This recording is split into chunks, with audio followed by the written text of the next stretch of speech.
Ad Astra Abyssosk. Well, thank you for completing. Ad Astra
Been back to the academia in a while. It hasn't changed much, has it? Well, since we've got some time, want to go to the house of Dana? Paimon wants to do some reading! Ha! So you noticed! Well, you're too late. The Paimon you know and love is no more. You're looking at Paimon Plus, a new and improved treasure trove of travel know-how. Paimon Plus would like to find some new books to peruse. A gracious traveler like yourself wouldn't leave her companionless on her quest, right? Come on, this way!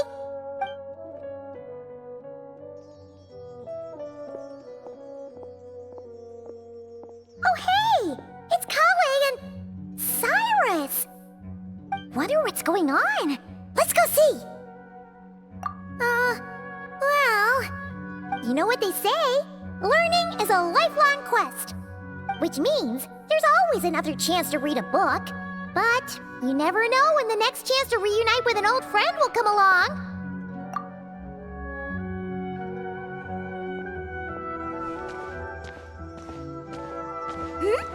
Traveler, Paimon? You're back in Sumeru? Ho, hello you two. It's been a while. Looking to spend time with some old friends? Yep. We saw some familiar faces, so we came to say hi. Ho, excuse you, associating me with that woman. And if you're going to remember me that way, you should at least mention my tomato growing skills. So he's mad about the Zaha D part and not the old man part? Well, Paimon's glad to see you in such good spirits, Cyrus. Must mean things are all good here in Sumeru. Ah, well, it's quite all right. I'm not the type to take offense at that kind of thing. You definitely are. Anyway, what were you and Kale chatting about just now? Ah, that. Well, it was quite a spontaneous meeting. I was leaving the sage's office when I spotted Kole in conversation with a Mahamata, and it looked serious. I thought something bad might have happened, so I hurried over as soon as the conversation ended. But as it turns out, our Kole is moving up in the world. The academia even hired her as a consultant. Wow! That's incredible! Oh, it's nothing, really. Look at that, so humble. takes after me, she does. Not at all. Not at all. No, wait. I didn't mean that to sound like I don't think you're humble, Mr. Cyrus, because of course you are. I just,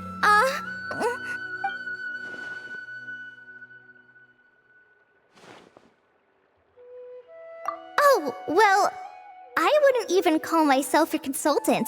I'm just helping out. Now that the new semester has started, a lot of students and scholars are doing fieldwork for their research. But it can be dangerous for those who don't have a lot of experience in the wild.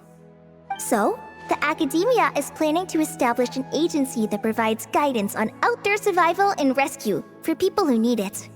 Oh, Paimon gets it! So, you're here to explain rainforest survival as a representative of the forest rangers. Yeah, pretty much. Of course, when it comes to tips on deciphering mechanisms or defeating monsters, that's for people who are far more senior than me to handle. And speaking of which, since we're short on manpower, the person in charge at the academia said we're still accepting newcomers. If you're interested, you're welcome to join and share your insights. Ah, seizing the moment. Well done, Kole. Recruiting someone as capable as the Traveler is a great idea. Oh, and just between the four of us, the academia has set aside a generous amount of funding for this project. Well, since Kali's thrown her hat in the ring, we should help out too. What do you say, Traveler? Great! We're all supposed to meet up in Aru Village later, so I guess we'll regroup there. I was kinda worried, since Master Tighnari isn't around to help this time, but now I feel much better. Yeah, even if you don't trust the academia's eye for talent, you can trust ours for sure.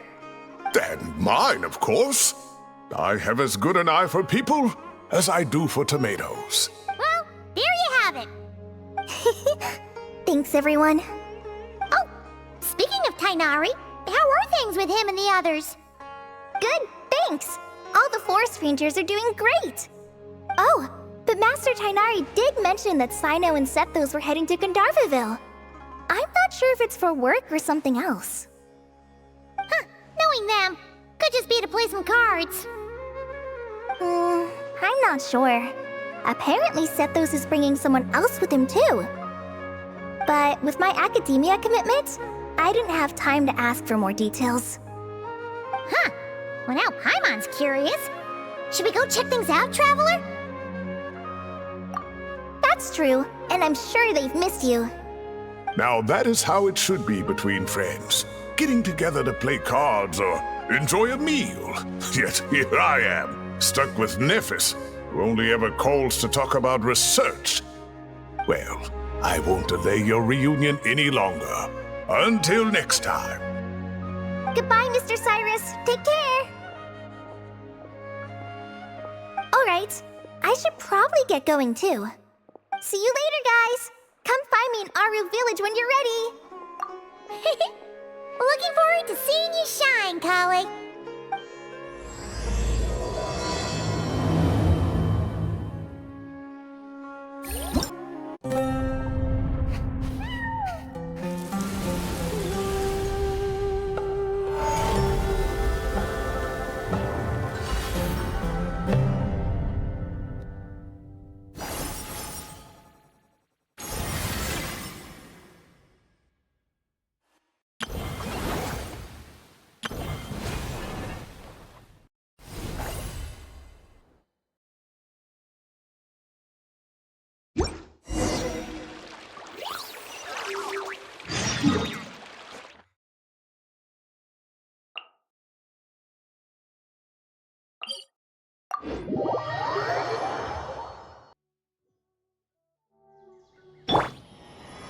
Try and stop me!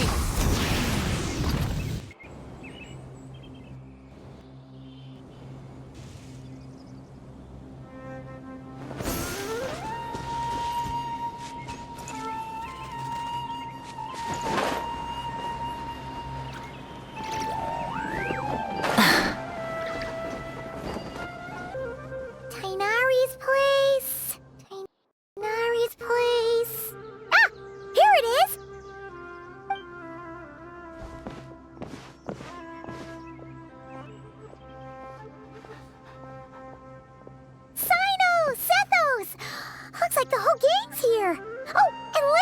too! But, oh, she doesn't look too good. Did something happen? Ah, Paimon, Traveler. It's good to see you. I'd welcome you like a proper host, but I'm a bit busy at the moment. Apologies. No need to look that worried. My observations indicate Miss Layla's condition has improved quite a bit. There's no danger to her mind. She's just fatigued and needs some rest. Excuse me for a moment while I blend some calming incense. I'll let you two explain the situation. All right. What happened was, Sethos and a few members of the Temple of Silence rescued Layla, who was out in the desert trapped in a state of delirium. She had to be rescued? Oh, that sounds bad. That's all you're gonna say about it, Cyno? I mean, we don't want people jumping to conclusions. That's all I can say about it. The person involved is unable to explain what happened to her, so we're limited in what we know. Sorry. My head... still dizzy. The moons... Exactly how many are there? She's been repeating that phrase over and over again, but she can't seem to remember what happened to her. We tried a few things back at the Temple of Silence, but we couldn't recover her memories. Her symptoms are kind of similar to researchers in the Satyavada life state, so we brought her to Tighnari to see if our veteran forest watcher had any other ideas. Tighnari is pretty much our last option, so let's hope he can help. Well, the good news is, even if restoring her memory is a no-go, we can help with the headache at least. Jer was in a similar state when we found him, delirious and mumbling to himself, but he's more or less back to normal now. Sorry, I should give you some context first, huh? We should let Miss Layla get some rest. Come with me, you two, and I'll introduce you to the other victim of this incident. Good idea. I'll wait for Tighnari here and keep an eye on our patient. All right then, this way.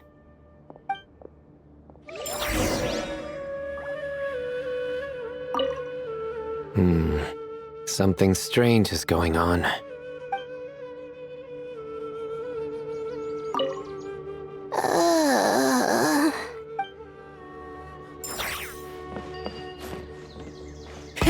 Rev the engines!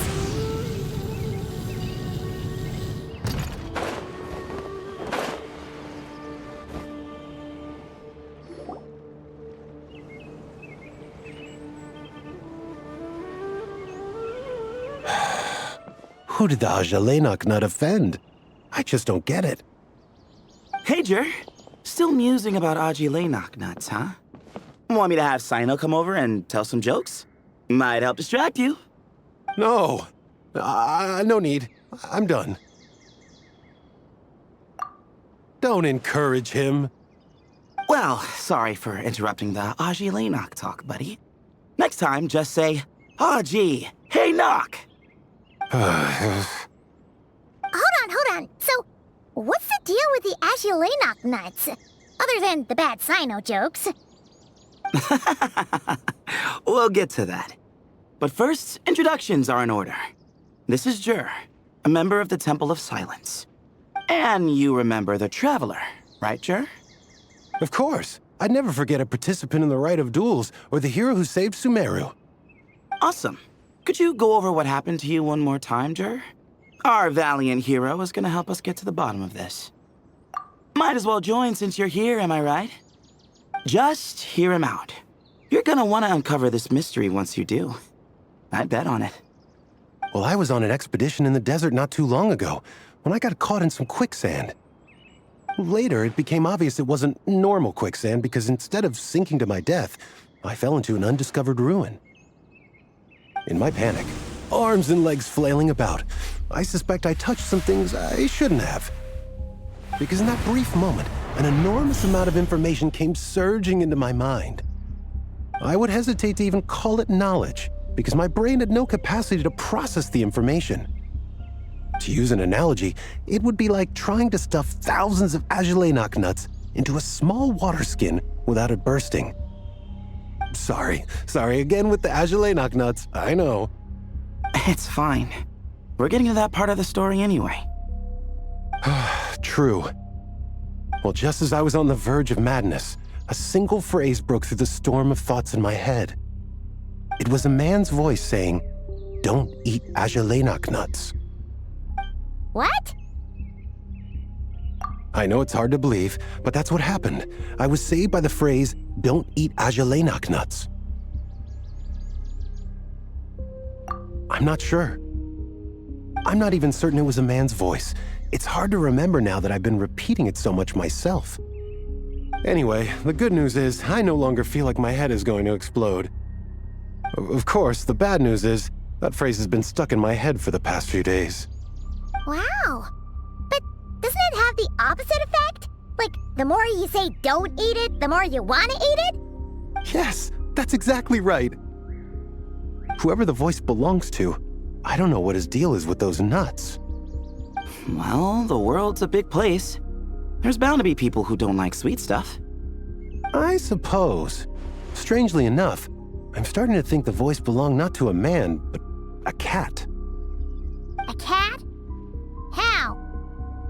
That's the question, isn't it? What would a cat be doing in an abandoned ruin like that? Just as my mind was reaching its breaking point, I could have sworn I heard the sound of a cat guiding me to exit.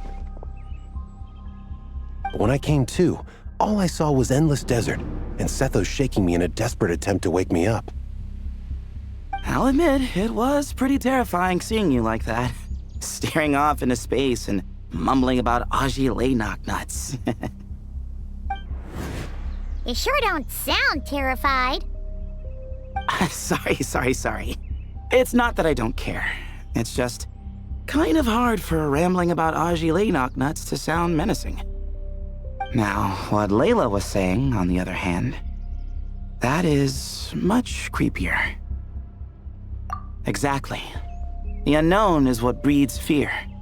Agelenok nuts are familiar, but the moon suspended above us at night? That's about as foreign as it gets. Well, we don't know that for sure. There could be a whole other world inside an Agelenok nut, with a moon of its own. Huh. I guess. Agelenok nuts are not to be underestimated. Right, yeah, of course. Won't catch me disparaging the mighty Agelenok nut. No, sir. Huh.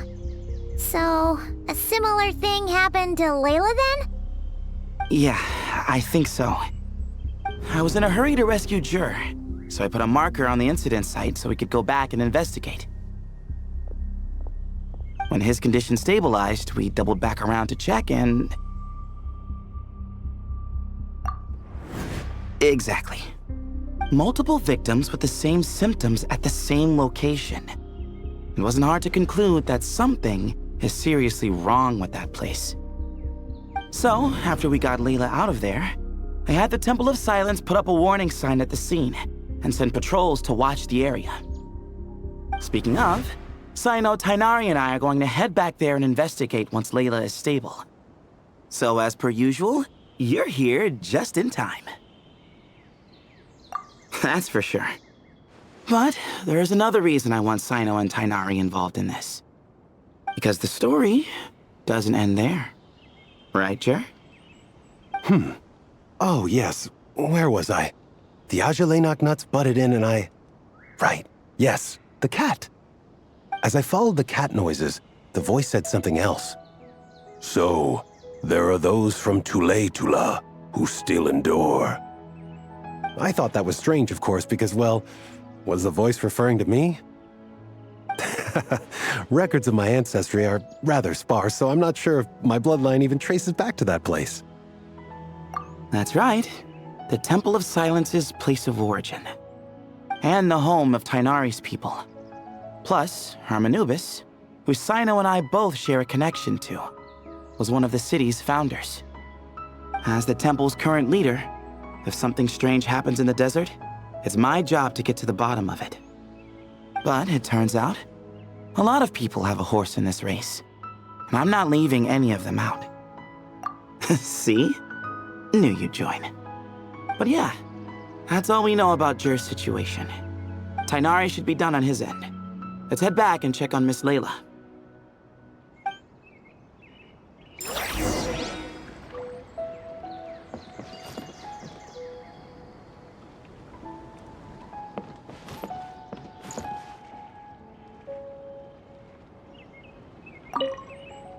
There are records in the Temple of Silence that speak of the ancient desert people's love of raising cats. Perhaps I encountered some ancestral cat spirit, long since passed on.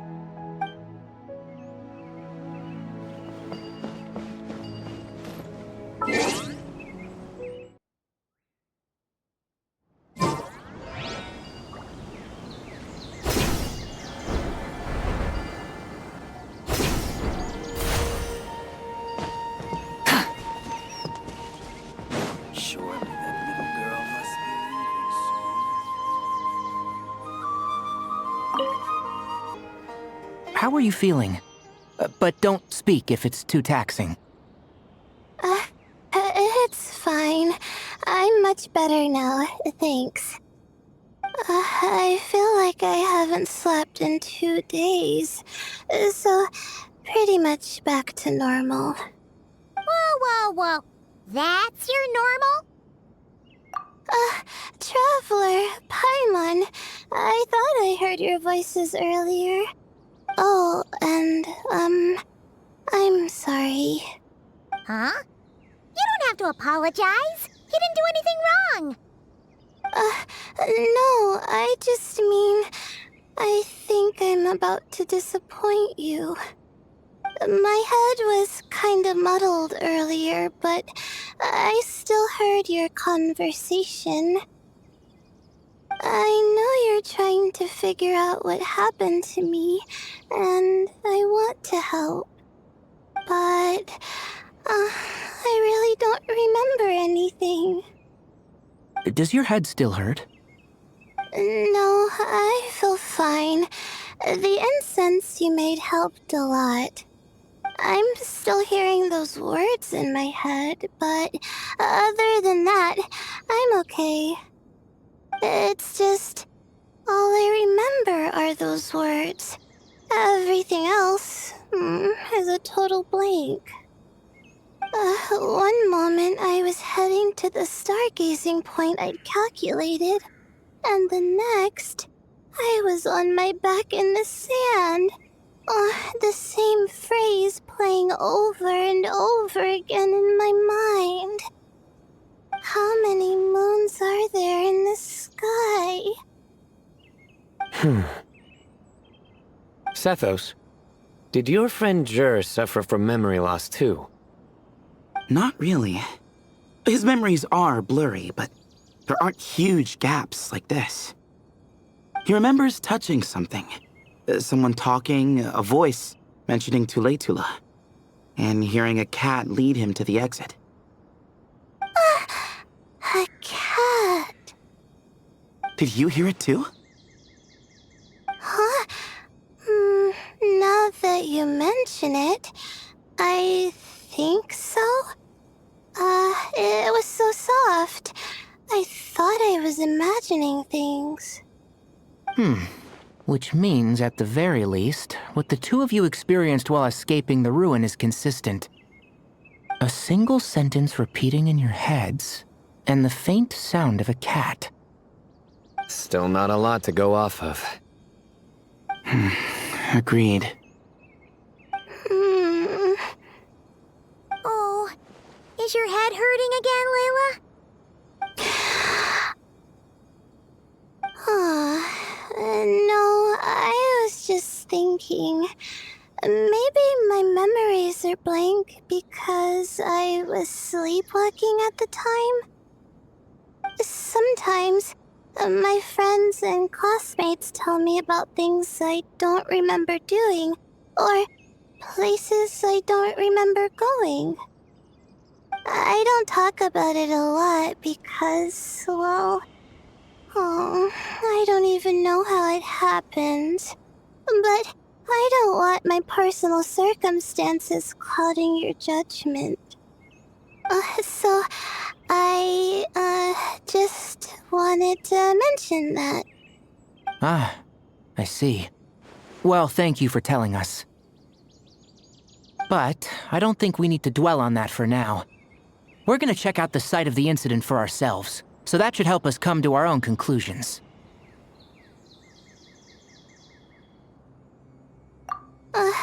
Okay. Then could I come too? I have to know what happened to me back there. Sure, but on one condition. You need to be in tip-top shape before we head out. If your condition isn't stable enough before then, I'll have to figure out something else. Of course. No problem. Well, I'm more concerned about Tighnari. You sure you'll be alright in the desert? You say that like I'll evaporate on first contact with sand or something. Call it curiosity. If this concerns my ancestors, I want to figure out what's going on. Anyway, as long as I take things slow when the sun's out, I should be fine with the right preparation. Besides, it's a good idea to have a doctor on hand in case of emergencies. So long as our doctor doesn't become the emergency. Well, if that happens, I suppose I'll just have to rely on the kindness of my entourage to haul me back home. Alright, well, that all sounds good to me. Let's meet in 2 days like we agreed.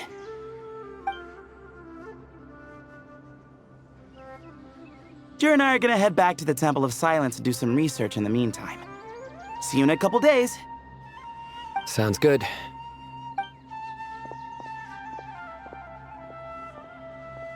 What about you, Layla?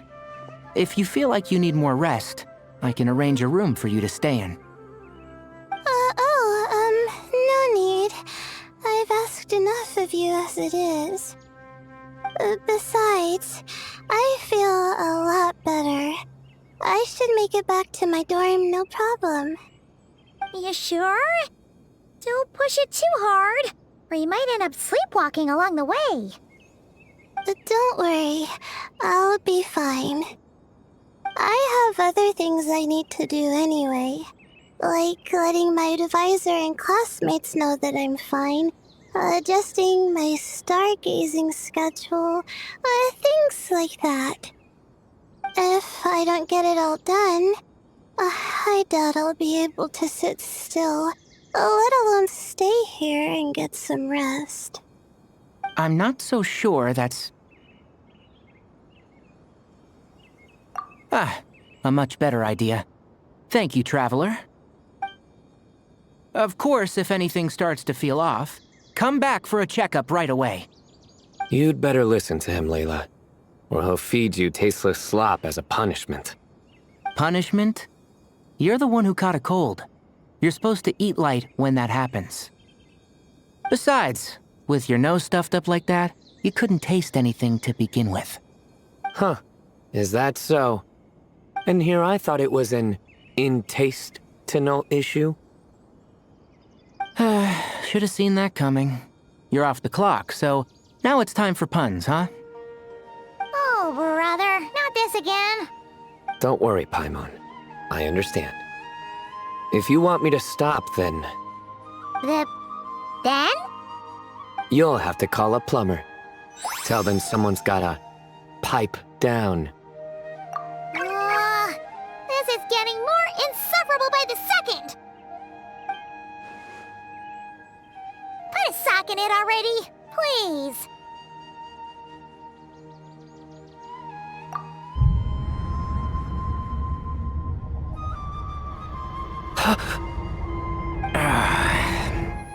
Paimon's done with this game. You win, okay? Let's just get out of here. Please. All right, you stay safe. I'll try to stay sane.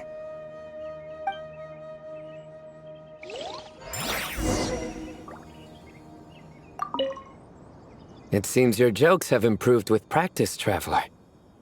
Happy about that? Absolutely. Finally. Someone to share the load. You know what? Kale's helping out the academia, but I haven't had the chance to check on her. Why don't you do me a favor and go do that? Hold on. I thought you were having me over for dinner.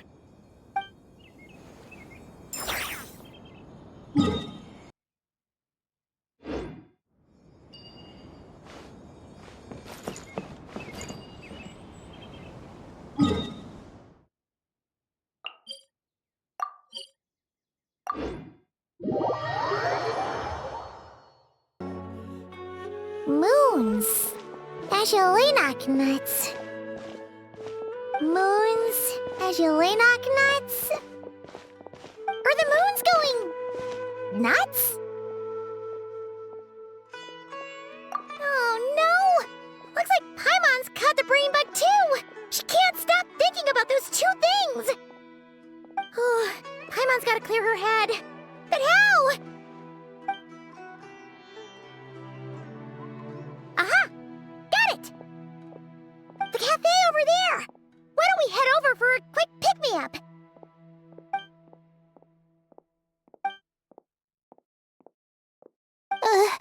Sorry.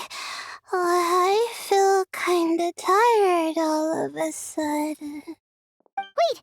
Is it because of all Paimon's muttering just now? Oh, sorry. The coffee will be Paimon's treat, okay? Hey! You make it sound like Paimon's stingy or something! Well, she'll just have to show you her true colors. Yeah! Starting now! You sit tight and take care of Layla, Traveler. Paimon's gonna get us some snacks and coffee. Be right back. Don't go anywhere in the meantime.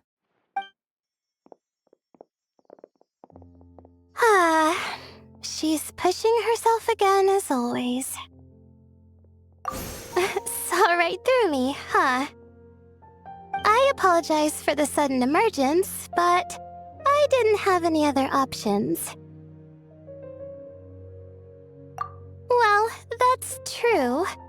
So, for our sake and your safety, allow me to fill in the gaps in her memory. That's right. Layla was already in bad shape, stressing about her new study topic, focusing on the stars instead of her surroundings. By the time she realized the danger she was in, it was too late.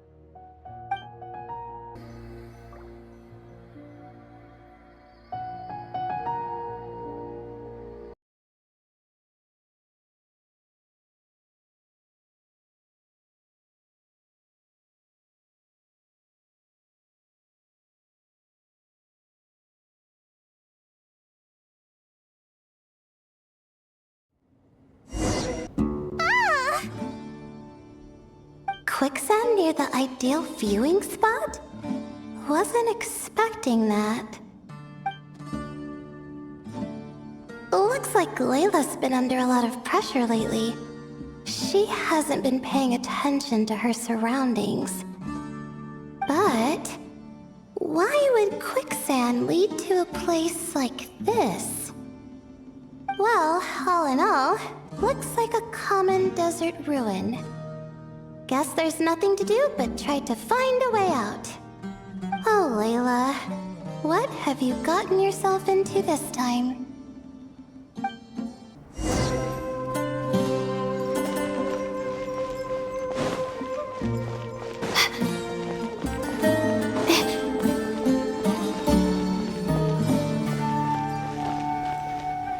I think this door can be opened using the device next to it.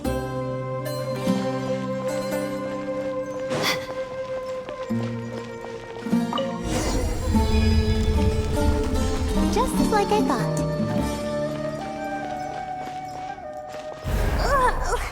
What was that? My head. It hurts. Is Layla waking up? No, that's not it.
How many moons are there in the sky? How many moons are there in the sky? Okay, information isn't rushing into my brain anymore. That's good. How many moons are there in the sky? My head hurts, but there are no more dark spots in my vision, and I can see in front of me. Still, how many moons are there in the sky? What's going on? The same thought keeps popping into my head. What does it mean? How many moons are there in the sky? Isn't there just one? A cat? I think there was one earlier, too.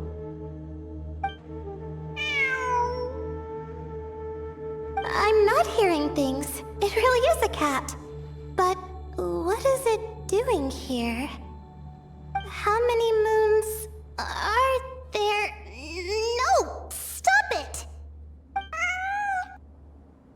Does it want me to follow its cries? Well, it's not like I've got other options. Come on, Layla. You can do this.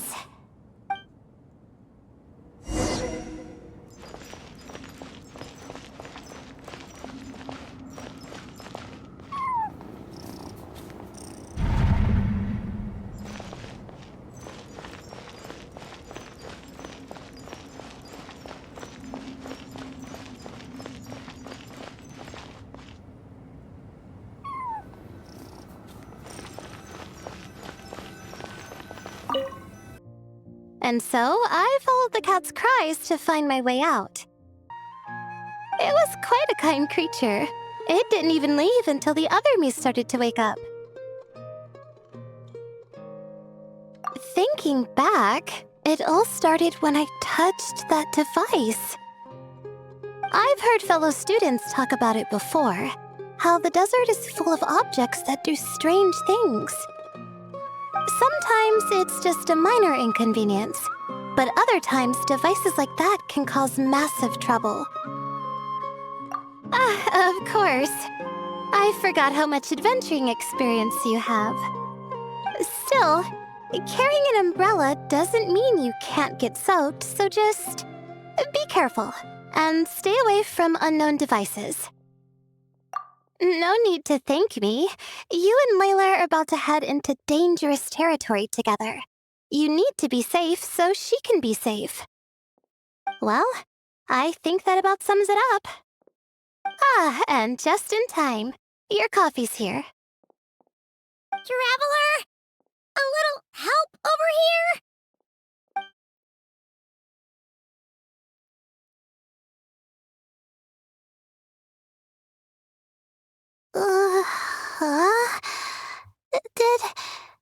Did I fall asleep? Wow! Paimon didn't even know she had such an impressive skill! Ha! Does that mean since Paimon bought this coffee, it would just make you sleepier? A beverage that puts people to sleep. Better saved for work hours, I think. What? So you can nap on the job? Who does that? Huh? Oh. Beep boop. Oops. Alhaitham! Kaveh! Nice to see you! Oh, and you too, Marak!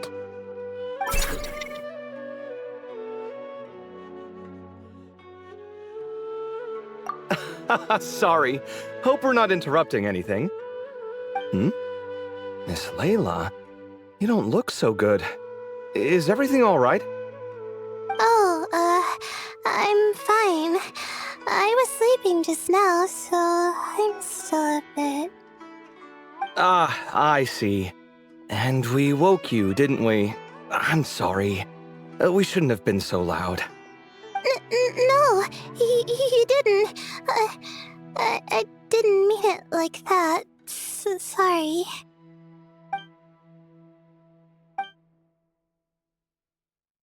Wait, where are you going? You just got here. I'm going to do what I came here to do. Which is? Buy coffee beans?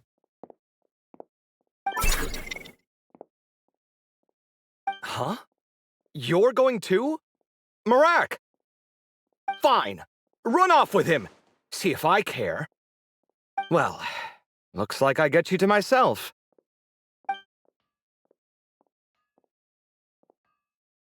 It's been a while, hasn't it? How have you been? So, a busy life of adventuring for you, and a busy life of academics for Miss Layla, is that right? Oh, is something wrong? Ah, the desert's not always the friendliest place, that's for sure. And from the look on your faces, I'm guessing this problem's not resolved? Don't force yourself to talk about it, of course. But I've worked on several projects in the desert before, so if there's anything I can do to help, just say the word. No, I don't have anything to hide. It's just complicated, so explaining might take time. Ah, well, lucky for us, I've got that in spades. Yes, you have been quite sedentary recently. Excuse me? I've been going about work as normal, thank you. And, might I add, you do way less work than me. I do the amount of work that is required of me. Ah, yes, you and your stellar work ethic. The stuff of legends. Oh, now look what you've done. I've lost my train of thought. Where were we? The problem in the desert. Wait, you were listening earlier? Oh, we're giving the silent treatment now? Mature, very mature. Continue, Miss Layla. I'm curious as to how this incident unfolded. What did I tell you? This one doesn't have enough to do. Alright, well...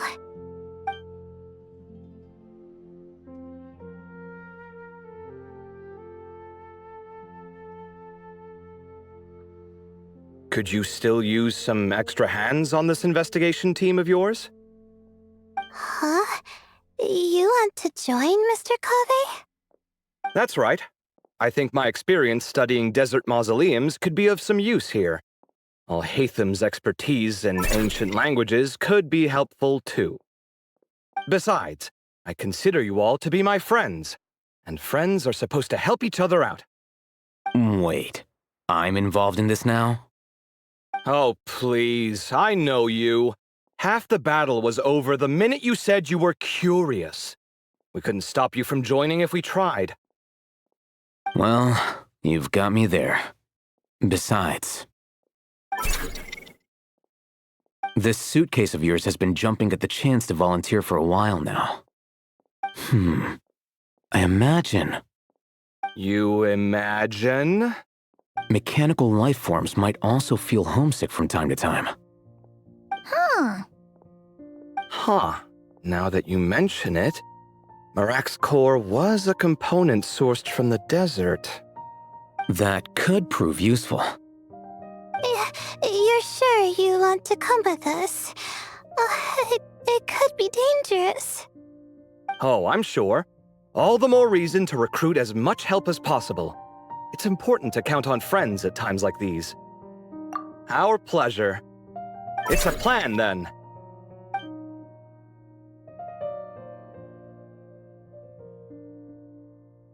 All right, we'll head back to our place to get ready. This one hasn't been on a trip in a while. Chances are, he doesn't even remember how to pack a suitcase. I'm not worried. It'll get done. Somehow. Would it kill you to help every once in a while? I do help. It's called moral support. Oh, of course. And I am ever so grateful. Goodbye, you three. We'll see you soon!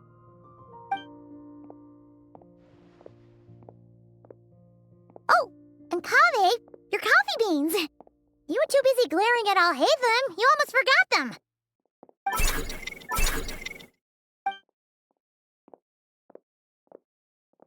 Well, we're pretty close to the academia now. I should be fine from here. Thanks for the coffee, Paimon. I feel much better now. Right. I'll follow the doctor's orders. Or try to, at least. With the blessing of the stars, I hope we all get a good night's sleep.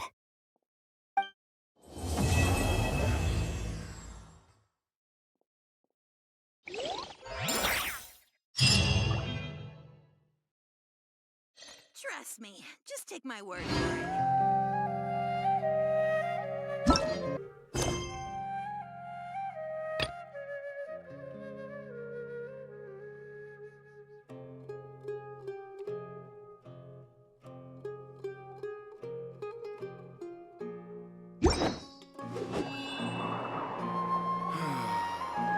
How did it come to this?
Looking at the map, we should be getting close. Speaking of which, the closer we get, the more Paimon's heart feels like it's beating out of her chest. Excitement! Yeah, sure, that's it. Oh look, it's Tighnari and the others. Everyone's here bright and early. Yeah, the desert's a pretty harsh environment. Better to travel at night and beat the heat. Hey everyone, we're here! Ah, right on time. You don't need to worry about me. It's not too hot yet, and I'm properly hydrated. All right, we're just waiting on the two people Miss Layla mentioned, and then we'll be set. He's staying behind. If we don't make it back after a certain time, he'll be in charge of rescue operations. You can count on me. Nice! You thought of everything! Oh, and Cyrus said he'll be in Aru Village, so he's also available if we need help. Haha! Amazing! Having people to watch our back is making Paimon a lot less nervous. Yeah, I did. After hearing about what happened, my advisor gave me some time off to rest. So, my studies are on hold for now. Then, does your advisor know you're back in the desert to investigate? Yes, but I was only allowed to come after I mentioned that General Mahamatra would be there too. Haha! Quite the reputation you've got there, Cyno. Hmm? Something wrong? You haven't said a word this whole time. Are you in a bad mood or something? No. Being skilled with words also means being a good listener. I'm just reflecting on what you're saying. Alhaitham! Kaveh! Ha! Over here! Darn it. I was just setting up a brilliant... Yeah. I'm sure you'll find another chance. The important thing is, our scribe and our renowned architect are here at last. High praise. But wait, why am I renowned and not him? He's just as famous as Cyno, Dia, or Nilou. That just means your level of fame is even greater. How could a lowly scribe hold a candle to you? Lowly scribe? Please. All those strings you pulled to get those new books from the House of Dana? What do you call that? Borrowing. Anyone with an employee ID can do it. Uh-huh, yeah. The House of Dana bends over backwards for just anyone, does it? Send a report to Lesser Lord Kusanali then. Let her know someone at the Academia is abusing their position. Hey! I never said abusing! Impressive verbal sparring, as always. Oh, hello to you too, Marak. Well, looks like your assistant is raring to go, Kaveh.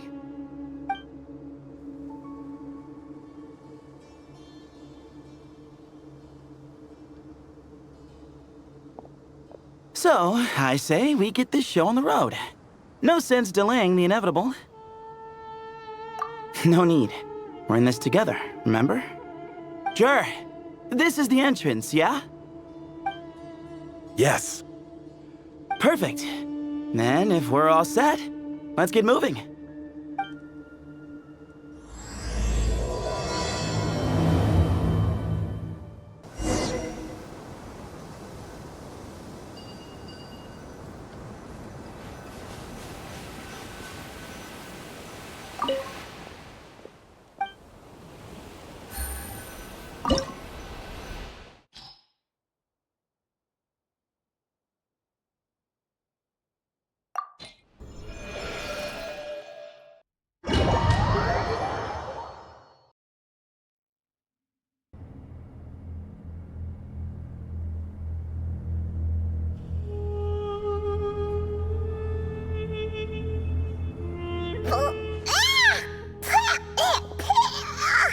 Paimon's mouth is full of sand! Ugh. So that's what falling into quicksand feels like? If this was quicksand, we would have struggled to breathe. No. I think this was regular sand, and we didn't sink into it. We fell through it. Into this place.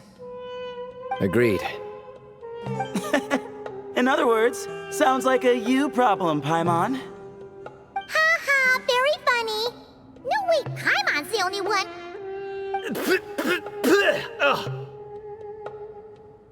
Ha! See?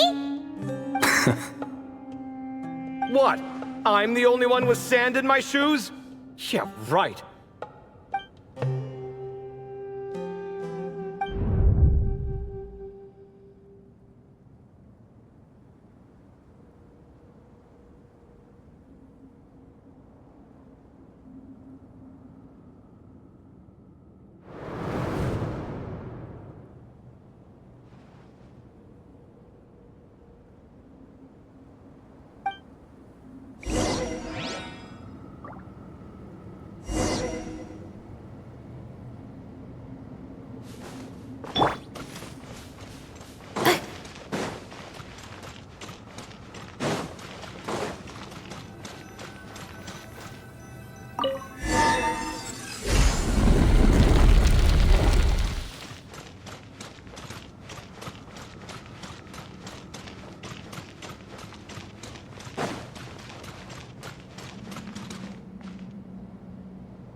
probably means he didn't run into any. Because we're just unlucky. Not the best sign of what's to come. We'll be fine. Let's just use up all our battle. We'll be golden.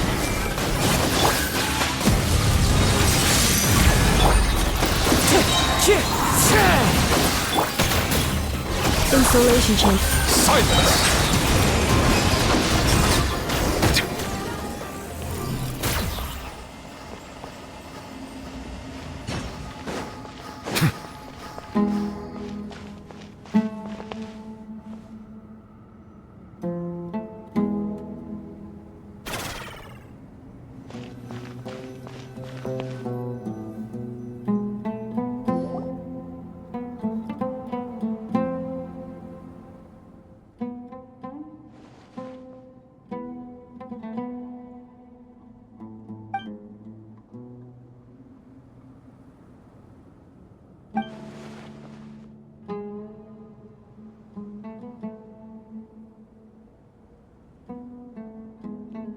Well, that goes without saying. Fair point. There's just one problem, though. The only way forward is through that door. Ooh! Is it time to hunt for her key? Paimon loves this part! Don't worry! With our adventuring experience, we'll find it no problem! Let's get searching!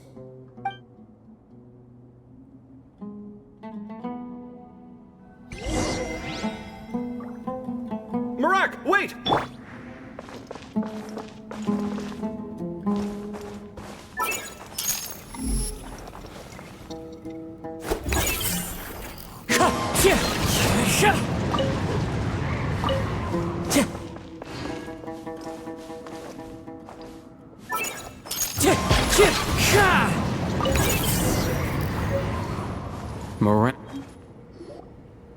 Marak, this isn't really your old home, is it? No idea what that means, but Marak does sound pretty happy. So, mechanical life forms do have the capacity to miss home. A novel discovery. Well, with Marak leading the way, we should be safe, right?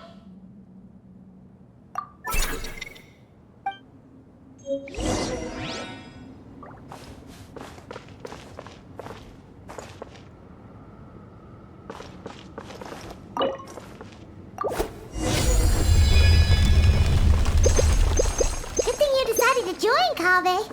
Otherwise, our investigation would have ended at that door.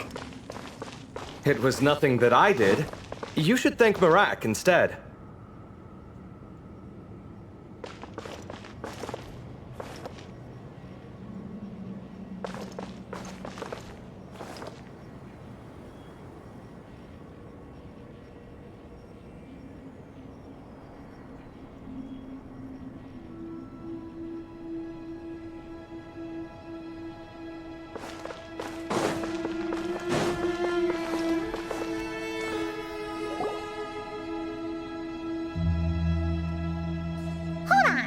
Paimon's gonna lose her title as best guy to a mechanical suitcase.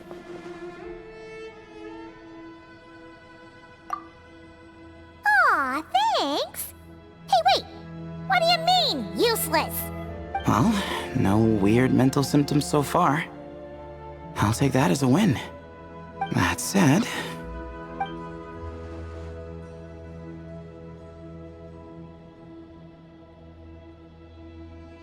There are 3 doors here. So, we split up. Divide and conquer. Otherwise, this whole thing is in ruins. No pun intended on that last part. I swear.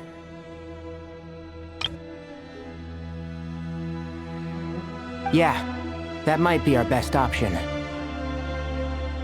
Good idea. And the minute things go south, we go back the way we came. Ooh, this is getting exciting! So, who's teaming up with who? Paimon calls dibs on the Traveler!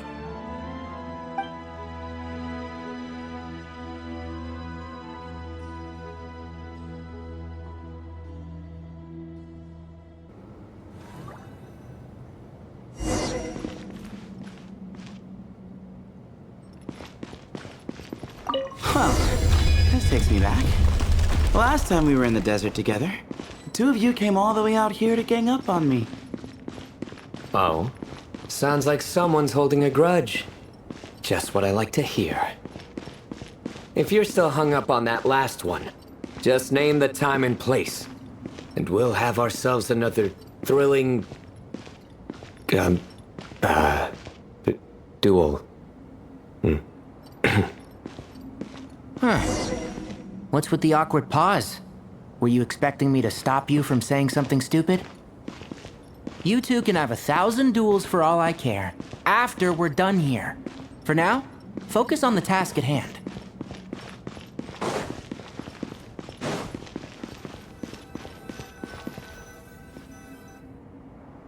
This chamber is huge. I can't even imagine what it's used for. Oh. What's wrong? I seem to have stepped on some kind of stone slab. Huh. There's a pattern on this, but it's hard to make out with all the dust.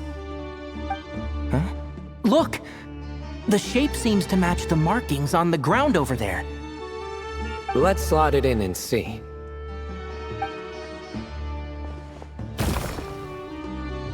And we have a match. Looks like we need to find the other 3 broken slabs. Let's search the area, but be careful where you step.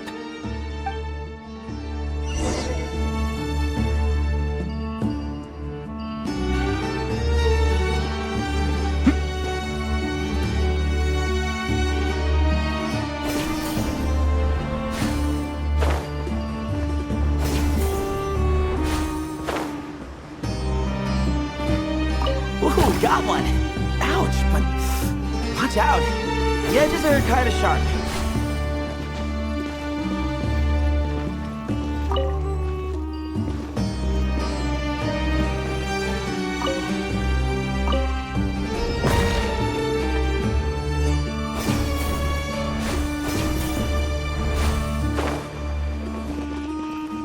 Got the 3rd piece.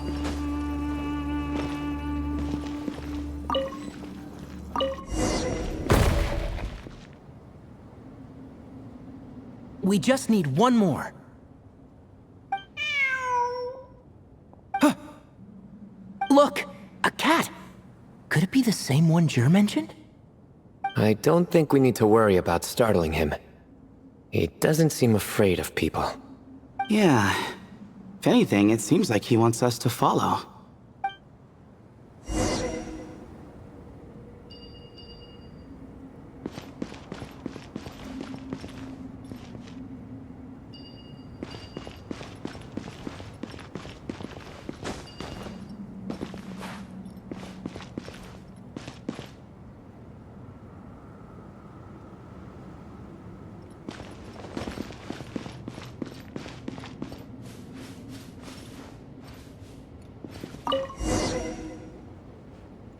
Oh, he led us to the last piece.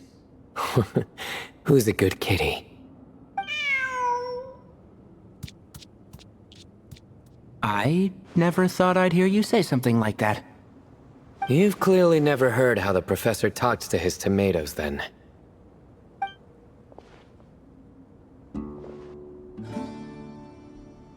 Alright, well, that's that. Now, we need to figure out how to get rid of all this dust. Behold, the great Vayu Viastra. Be honest. You've been waiting to say that for... how long now? Just activate the mechanism.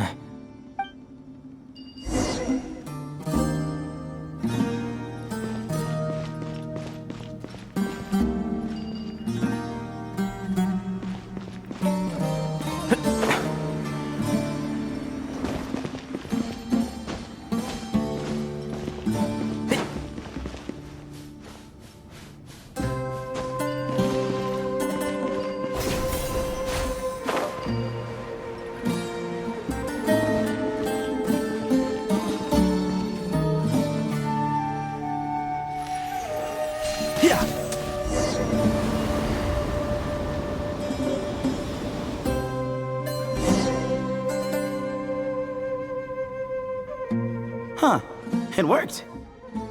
It's a picture of... 3 Hermanubises? That can't be right. The ears aren't vertical. Oh, true. And the looks fall short. My hat is much better looking.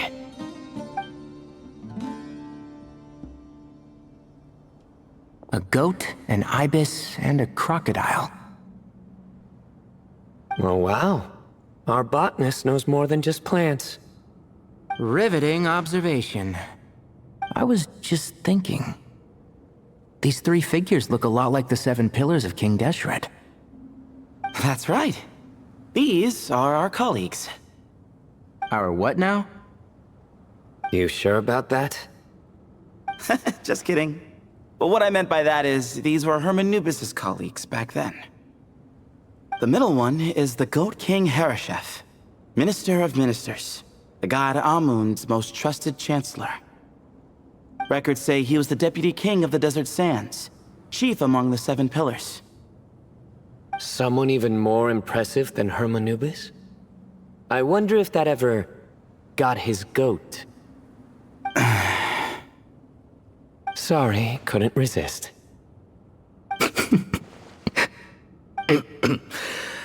Okay, that was a good one. Wait, really? I've got so much more where that came from. Where were we? This is Sobek, the Crocodile King, captain of captains. As the name suggests, he was a valiant commander and had dominion over all weapons of war. And finally, this is the Ibis King Thoth, scribe of scribes.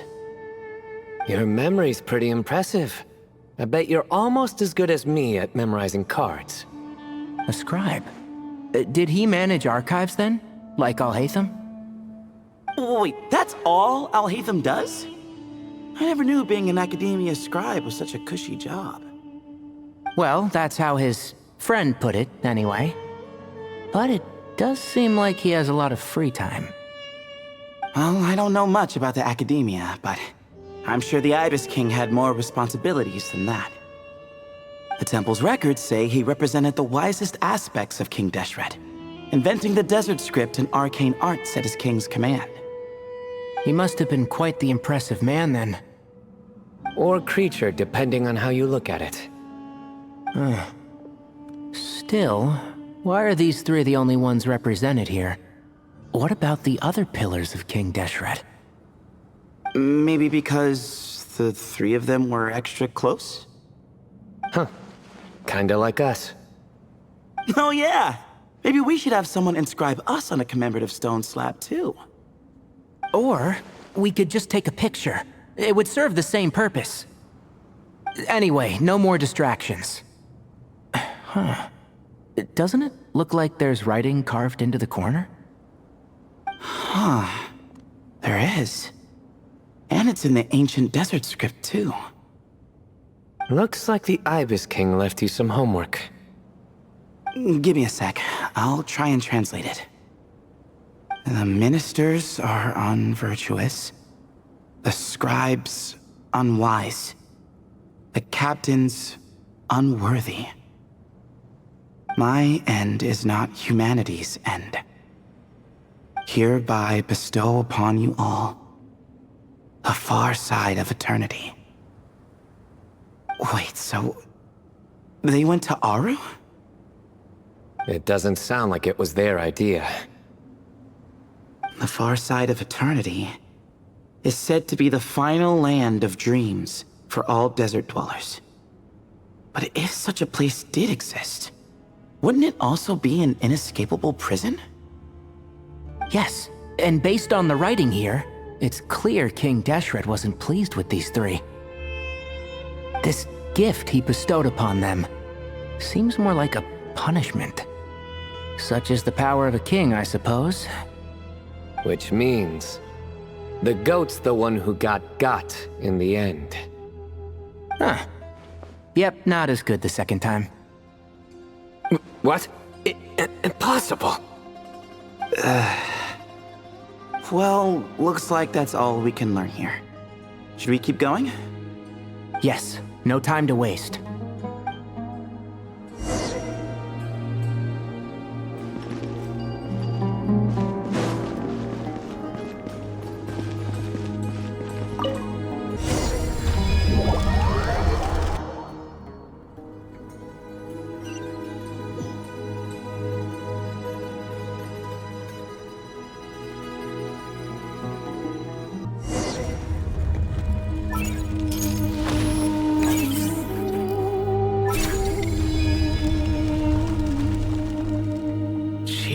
Who knew a suitcase could be so fast? Marak is nothing like this when it comes to housework.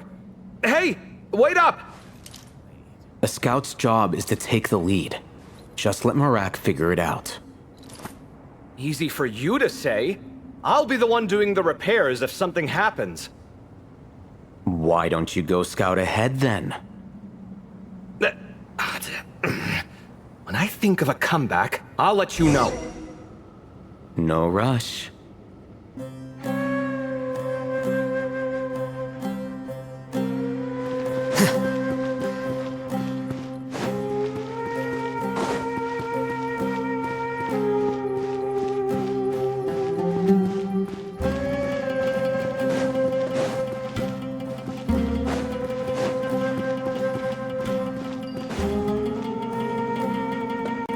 Oh, Marak stopped. What is it? Found something? Looks like something covered in sand. Let's get it out then. Come on. Oh, it's a stone slab. Good job, Marak. Let's take a look. Huh. Looks like this part of the picture goes over there?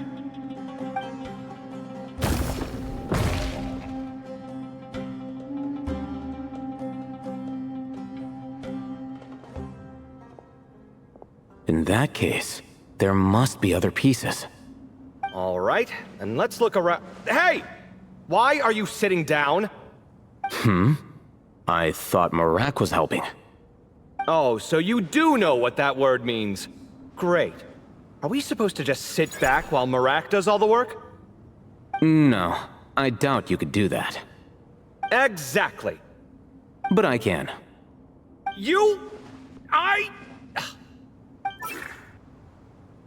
See? It's all coming back to me. How insufferable it is to work with this no-good, do-nothing...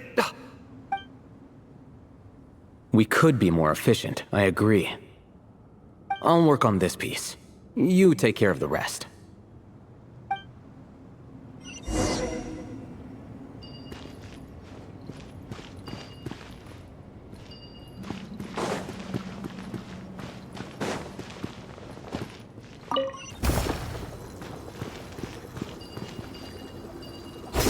Found one!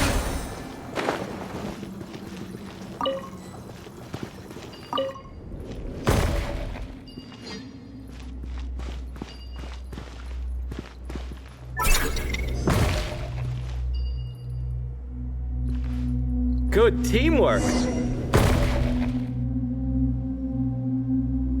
Looks like we found them all. The pieces fit together like a glove. But we can't see what's on them. Turn around. Huh? Look. Oh, I've seen this before. It can create strong winds. Just what we need to clean off the slab. Come on, let's... Hey! Don't worry about me. If I sit here, I won't be in the way. Oh, you don't want to be in the way? Then sit right in front, so the device can blow you straight back to Sumeru City.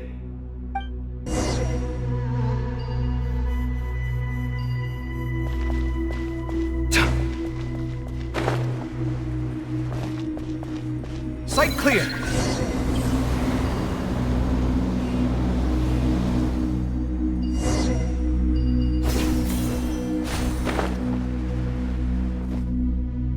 Done. Huh. That's one big cat. And there's a shattered crown.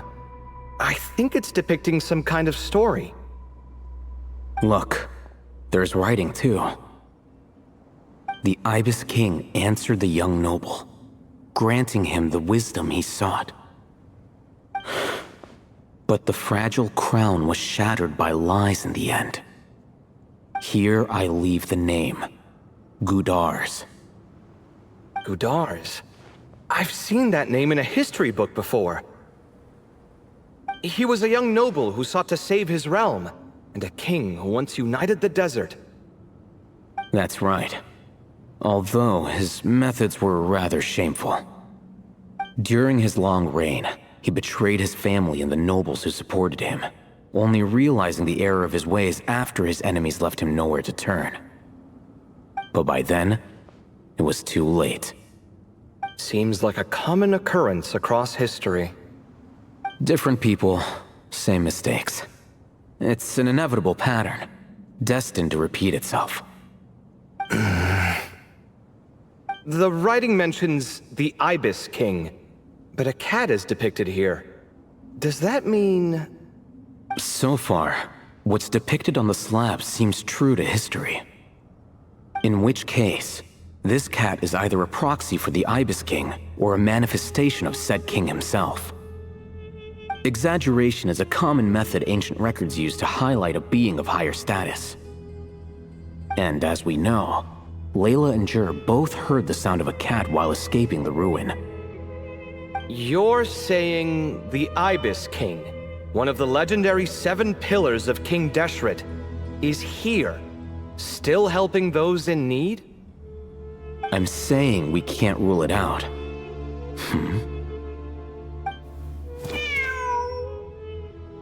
Wait, there it is! The cat!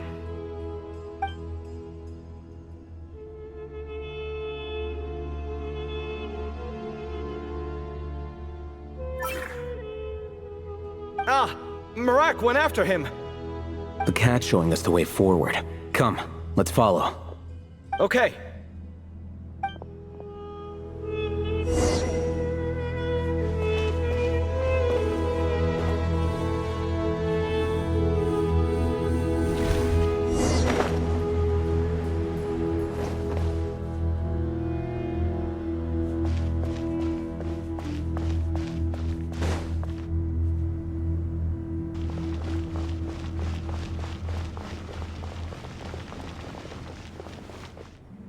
Huh.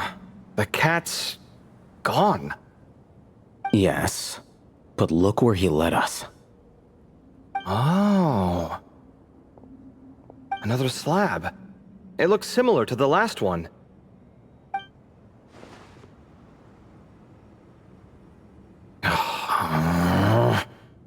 Oh, by all means, take your sweet time.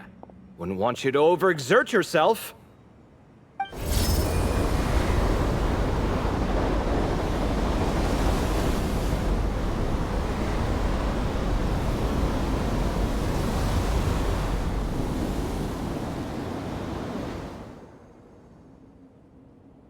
Huh.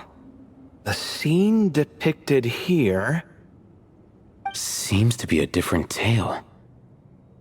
The Ibis King answered the Jinn-blooded dancing girl, granting her the wisdom she sought. But enemies plotted to kill her close kin. Snake venom was her self-chosen end. Here I leave the name, Makaira. The Temptress of Woe? You've heard of her? Of course. I don't just sit around doodling all day. She's mentioned in tons of papers about the desert. As I recall, she was given as a gift to the tyrant king of Gurabad, and later seized the opportunity to kill him. After getting her vengeance, she reigned as queen for many years, until her enemies attempted a coup, and she took her own life. That's more or less the version I've read as well. It seems this queen also had dealings with the Ibis King. Yeah, I'm starting to find this whole granting wisdom business a bit concerning. I mean, considering how Gudars and Makaira ended up, it might not have been a good thing.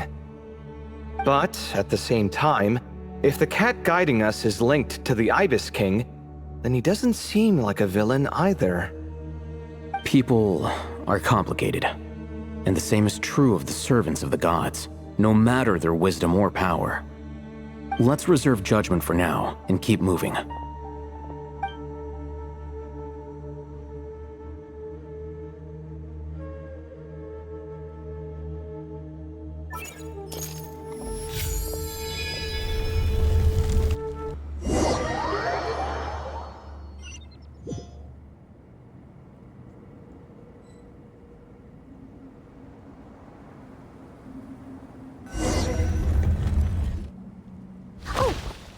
To ask earlier, have your memories come back, Layla?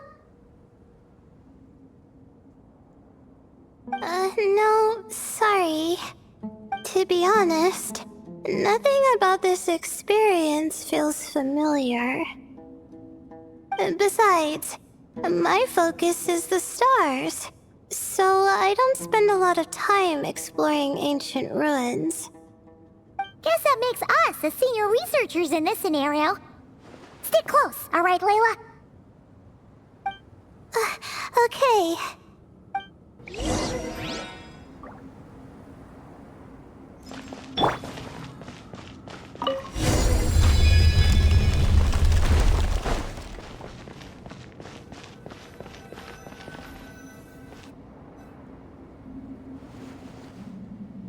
Wow. What a tall ceiling. Yeah, but for such a big place, it's so empty. Like no one ever lived here. Sure must have been boring to live in ancient times, staring at ceilings all day. Now that you mention it, I've heard some people used to draw star maps on their vaulted ceilings. Some might even make them transparent to better observe the movement of the stars. It sounds so nice. Stargazing from the comfort of your own home. Wait a second. I think I see something up there. Huh? How is Paimon supposed to do that? Oh, right. Flying. Duh. Alright, sit tight, everyone!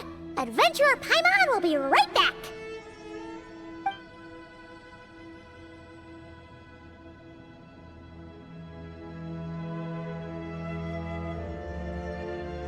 Okay, so, there's nothing super special up there.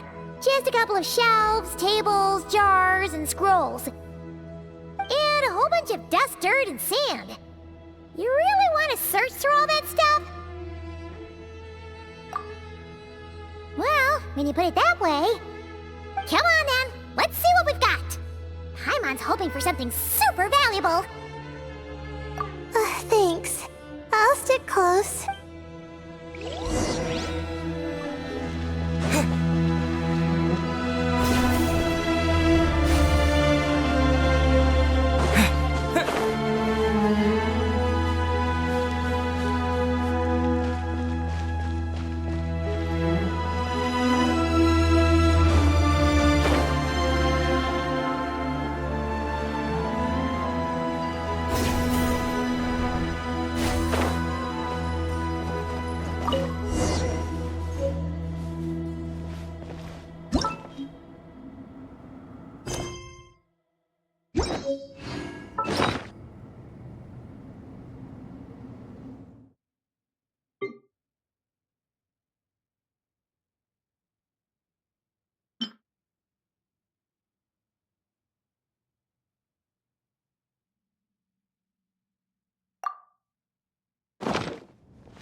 that's everything.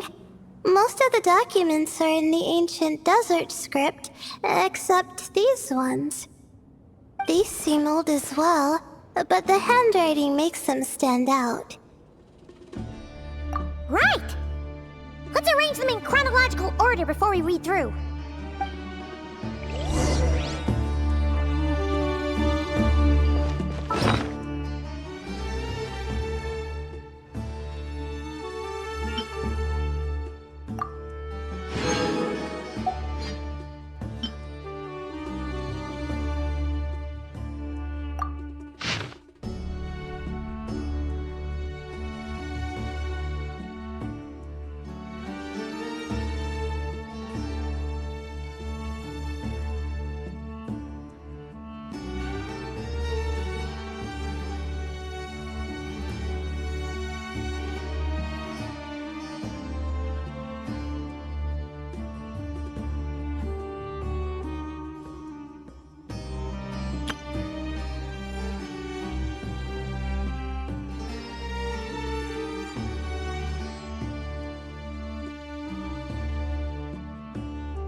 Okay, now let's take a look.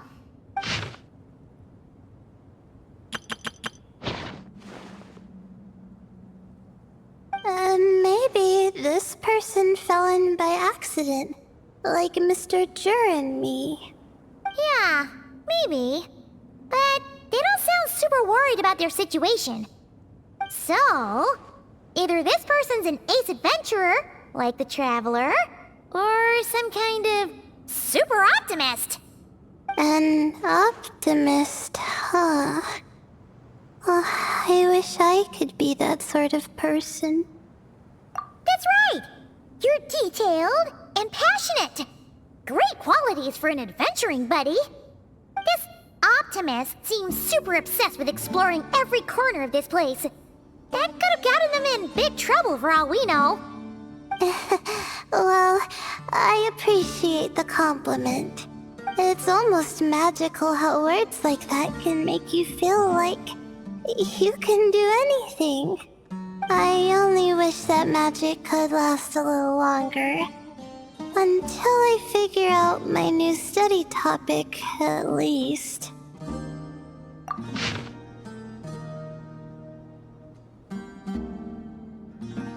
Oh, looks like you were spot on, Paimon.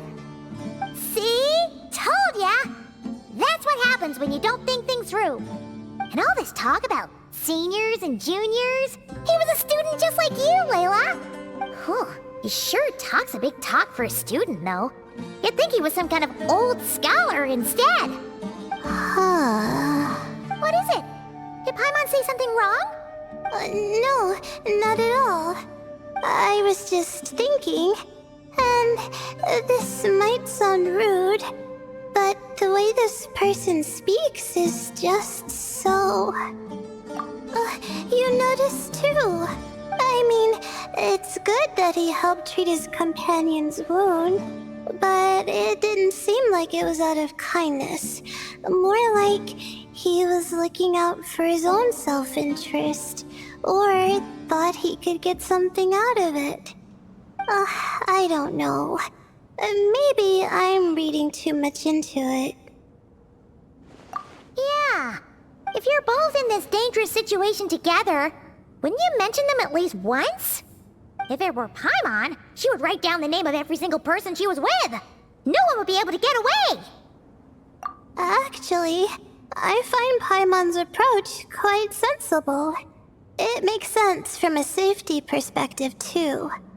That way, if anyone came to the rescue, the notes would be able to tell them everything they needed to know. Whoa! That's genius-level thinking! Well, I learned that from Madame Farazan, actually. I'm not speaking from personal experience or anything. Oh, no! I'm just a student. It's fine! You taught us something, so you're our teacher. Simple as that. Anyway, from the looks of things, the student who left these notes behind was pretty weird. Let's keep reading. Whoa! Hang on! That's a lot of information. Paimon needs a moment to take this in. The Ibis King. So... did this person actually meet the Ibis King here? Sorry. Who? Jeez, not again! Stop teasing her, Traveler! You know she was asking about Nefer. Anyway, Nefer's, a friend of ours. And she's mentioned the Ibis King before, but not in much detail.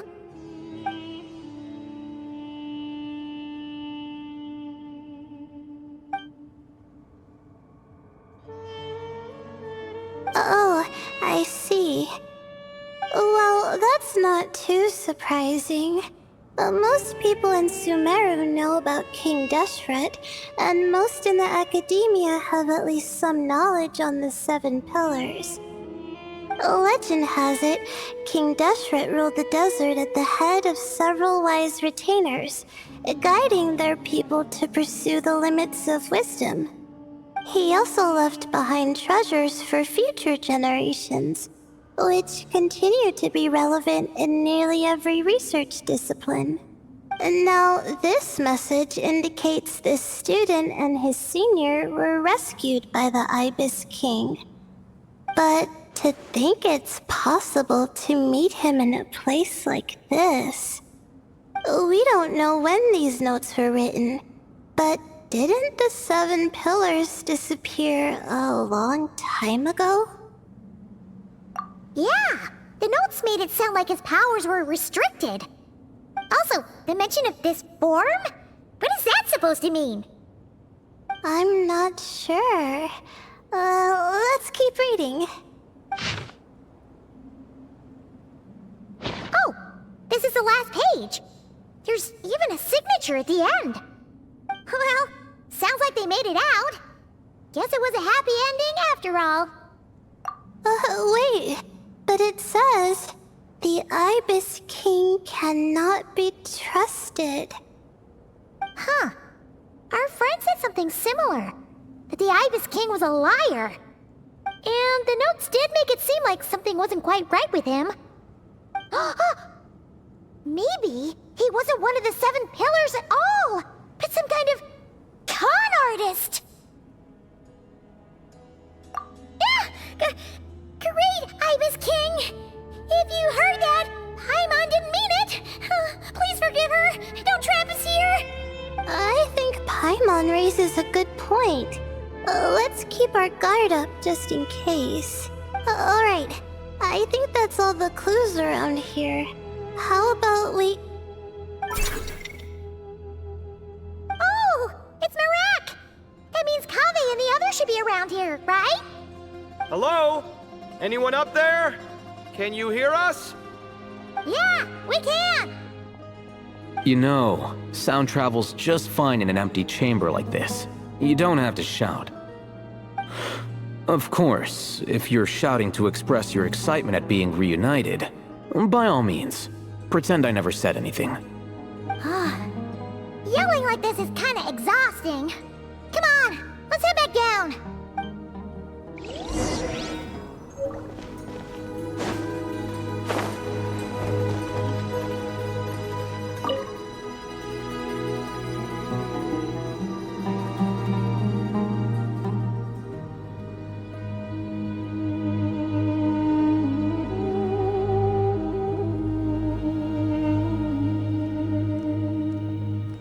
Wow. We all ended up in the same place, huh? Yeah, what a coincidence. Indeed. Or as I like to call it, the chai factor.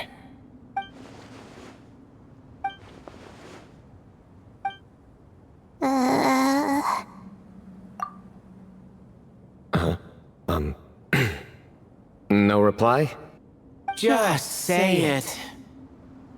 All right. Because it's spice to sweet brew again.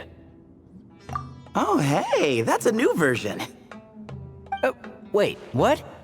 You've never heard that one?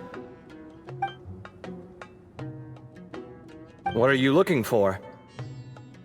A place to sit and read my book. Oh, great. What else is new? Well, looks like everyone made it through unscathed. Let's take this chance to get some water, rest a bit, and discuss what we learned. Sound good? Yeah, let's debrief.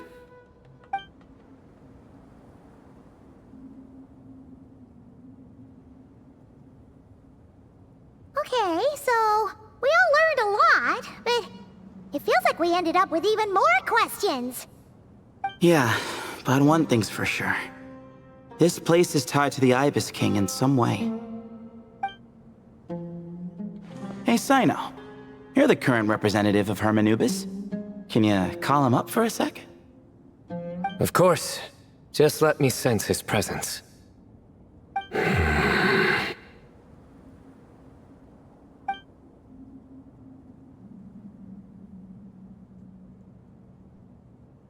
Just kidding.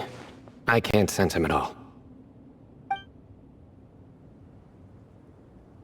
Jeez, Sethos. Did you set him up for that one?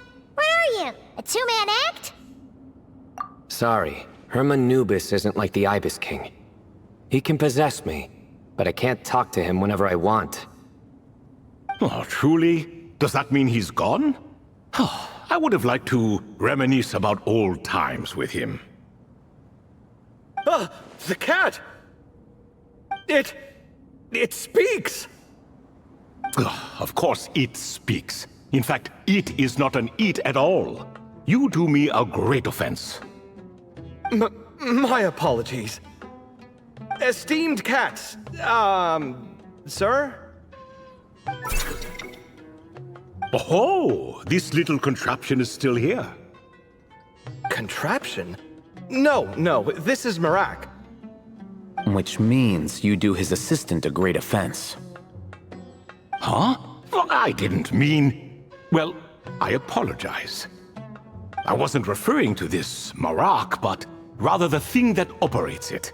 King Deshret was quite partial to it.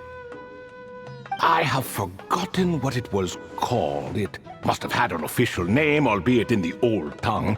Even if I did remember, I would need to translate it into modern language. It's not important. Marak's a fine name. Even better than the original, if you ask me. Who thought of it? And the remodeling, quite well done indeed. This Marak looks much happier in its current form. Oh, and the components should have model numbers written on them. You can look them up if you're curious. This cat talks a lot. Quite the one-sided conversation. Is this what the Ibis King was like? He seems quite eloquent. I wonder if he plays cards. Ha! I knew Marak was a great name. Go me! Let's see, what page was I on again? Should have brought a bookmark. That all went over Paimon's head.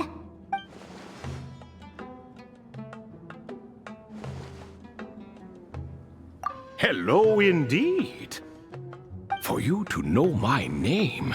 Yes, I was not mistaken. You are special among your companions.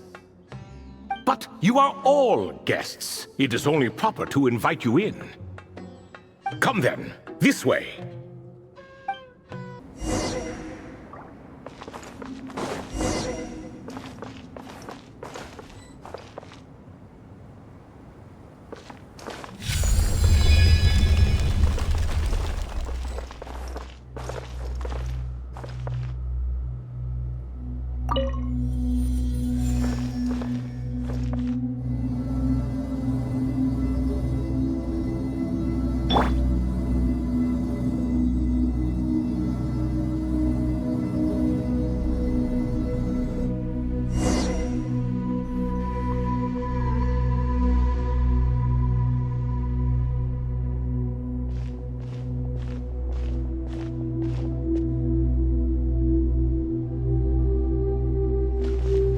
Welcome to my humble abode. Oh, your house sure is spacious, Lord Ibis King. I fear it's not quite what it used to be. In fact, it has long ceased to be my home at all. It belongs to the descendants of the cats I once raised. Such adorable creatures, aren't they? Take the one I'm borrowing here, for instance. A chubby fellow with such lovely fur. Anyway, tradition dictates that a special guest such as yourself be presented with a gift. Alas, it's a first-come, first-served basis, you see. I fear with the passage of time, none are left. What? So the treasure's gone already? Treasure, you say? Not an inaccurate description. Yes, and no. I have the power to grant gifts inaccessible to the masses. The only requirement is answering a question. Not a bad deal, yes? Of course, my questions were given unto me by King Deshret, who in turn received them from the Mistress of Flowers. There are 3, and no more. What causes our rise and fall? What obliterates love and hate? What determines truth and falsehood? The more he talks, the less Paimon understands. I see. That must mean Gudars and Makaira managed to answer 2 of the 3. Another who understands. Oh, so that's the event those 2 slabs are depicting. Ah, priests and their records. A singular obsession, and quite boring too. After being imprisoned within Aru, I could, on occasion, take the form of a cat to converse with those around me. But I despised speaking to them. No conversational skills whatsoever. Now, humans like you who stumble in here from time to time, you are much more interesting. Hold on! We're getting off topic again. The 3 questions you just mentioned? What are they for, exactly? Ah, that is a story that begins with King Deshret. And we're in for another long one. Nostalgia for the past is common to us all, is it not? And our king, he was such a proud, solemn man in those days. He watched us speak of the present and the future, of the wisdom we possessed or were about to obtain. We were his proud retainers, confident in our belief that, so long as each one of us used our abilities to the fullest, progress was inevitable.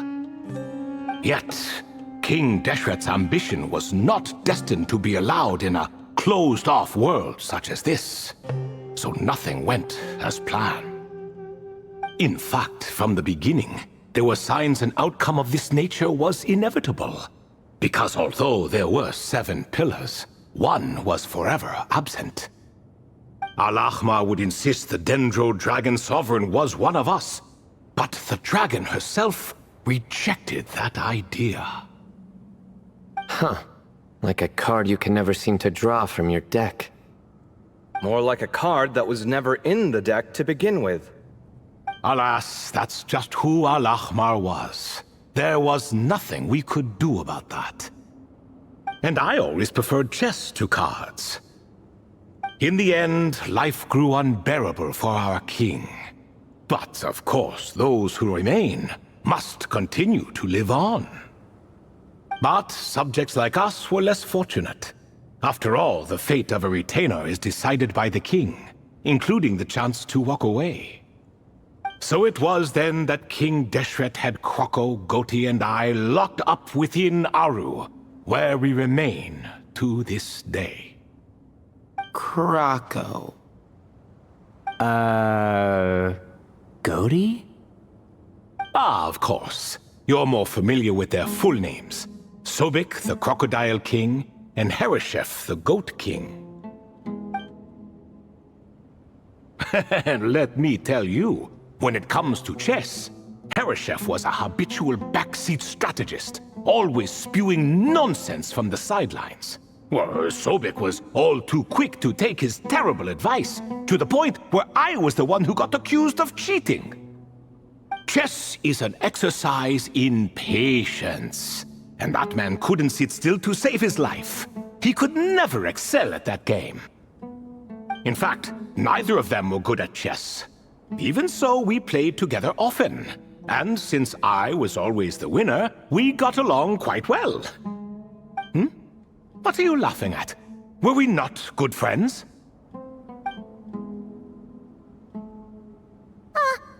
No one's laughing. Paimon would never. No, not you, it's Gotti. He's laughing for no reason again. Can you not hear him? Ah, right, of course you can't. The two of them are inside Aru, as am I, so only I can hear them. What is even going on here? Has he, started to lose it after being trapped for so long? That does happen to prisoners serving life sentences.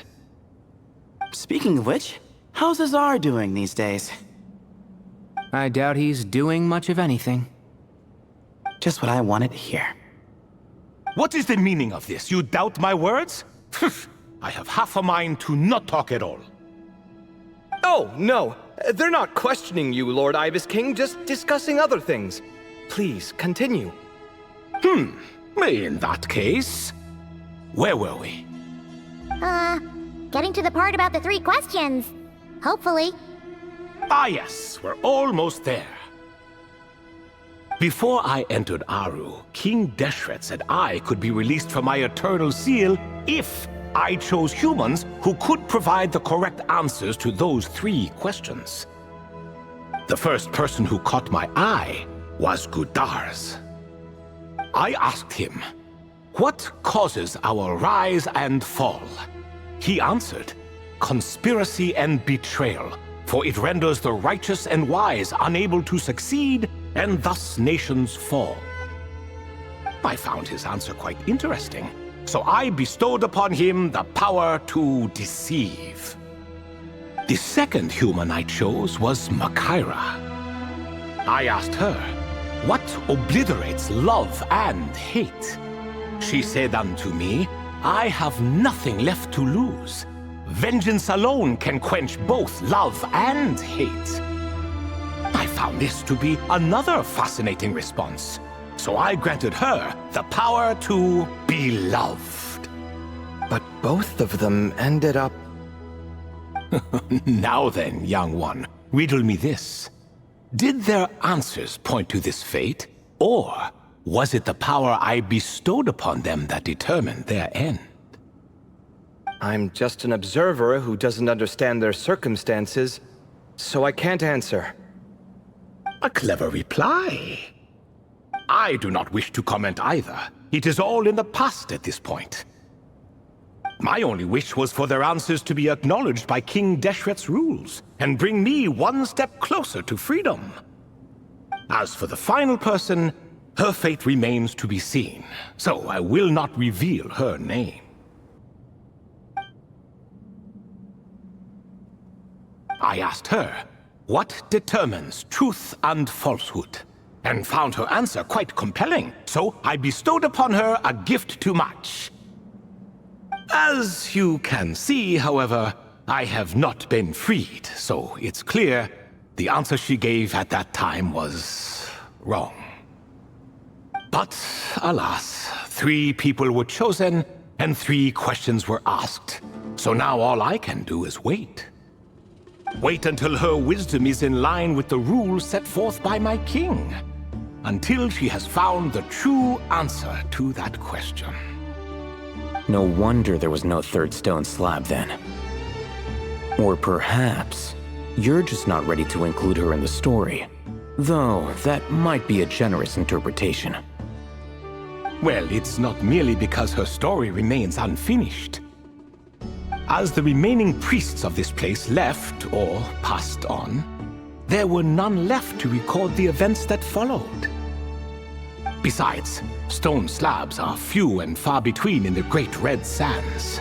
in the sprawling desert, very few things or people even manage to leave a trace. But sometimes I can't help but wonder, if that young man from several centuries ago had been willing to answer my question, would I have left Aru by now? Wait, so there was someone else? Of course, it has been thousands of years after all. All sorts of people have stumbled upon this place, but I only chose the special ones. That young man had such a singular intelligence, though his companion, by contrast, was rather average. The author of those notes we found? The student named Zandik? Ah, yes, I think that was his name. In truth, I was unsure whether I should grant him my third remaining gift. He was, of course, exceedingly clever, but he was also mistrustful and narcissistic in equal measure, and there did not seem to be a line he was unwilling to cross. Too much power could be dangerous in the hands of someone like him, so I found myself rather relieved when he declined my gift. Oh, he turned you down? Did he give a reason? Yes. He said he didn't need it. I still remember the look in his eyes. Nothing stood out per se, and still I could sense contempt and disdain radiating from his gaze. I could not give an exact reason, but on instinct I just knew it would not end well to get close to a man like that. So, I tricked him. Stick close to your companion, I said. Only the descendants of Tuletula can come and go as they please. Leave him behind, and there is no escape for you. So, does that mean his companion wasn't a descendant of Tuletula? Oh no, that part was true. The lie was in the other half. Anyone can enter or exit this place. There are no restrictions. I saw that his companion was exhausted and was concerned Zandik might leave him behind, or worse, that some other accident might befall him. So I made up an excuse to prevent Zandik from going a step too far. Oh, and speaking of, Sandik's companion had the same blue hair and pointed ears as you. Wait, does that mean Layla's also a descendant of Tuletula? Indeed. When Hermanubis founded that city, he took in many who had nowhere else to go. Today their progeny are scattered to the four winds, and indeed are far more numerous than I could have imagined. So the person you protected could have been my ancestor. Yes, yes. You're very welcome for that. Could I ask another question, Lord Ibis King? Of course. I have nothing but time, I'm afraid. Did you also save me and a man named Jur? I did. You two were quite unlucky bumping into a device King Deshret once used to measure human brain power. That contact caused more knowledge than you could handle to flood into your minds. So I replaced that knowledge with simpler, repetitive information.